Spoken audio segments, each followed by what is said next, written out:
Hello guys, ഇതാണ് ഞങ്ങളുടെ വീടിൻ്റെ അടുത്തുള്ള കുറ്റ്യാടി ഡാം. ഇതിപ്പോൾ വെള്ളം നിറഞ്ഞ് കിടക്കുവാണ്. കര കുറേ ഉണ്ടായിരുന്നായിരുന്നു, ഇപ്പം കരയിലേക്കും കൂടെ വെള്ളം കൂടിയിട്ട് വന്ന് കിടക്കുക. ഇപ്പോൾ കര കാണാനില്ല. ഞങ്ങൾ വൈകുന്നേരങ്ങളിൽ ഇവിടെ വന്നിരിക്കാറുണ്ടേ. കുഞ്ഞാവനെ ചേച്ചിപ്പെണ്ണിനൊക്കെ കൂട്ടിയിട്ട്. ചേച്ചിപ്പെണ്ണ് അതാ പൊരി തിന്നുവാണേ. ഇതാണ് ഞങ്ങളുടെ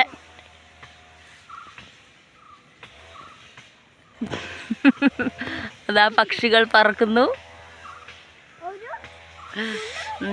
ഇതാണ് ഇവിടെ നിറച്ച് ഇപ്പം കാടൊക്കെ പിടിച്ചാക്കുവാണ്. അല്ല, ഞങ്ങൾ വരുന്ന വഴി ഉണ്ടോ. ഞങ്ങൾ വൈകുന്നേരങ്ങളിൽ ഇവിടെ വന്നിരിക്കാറുണ്ട്. എന്തെങ്കിലുമൊക്കെ കഴിക്കാനെടുത്തിട്ട് ഞങ്ങളിവിടെ വന്നിരുന്ന് ചായ കുടിക്കും.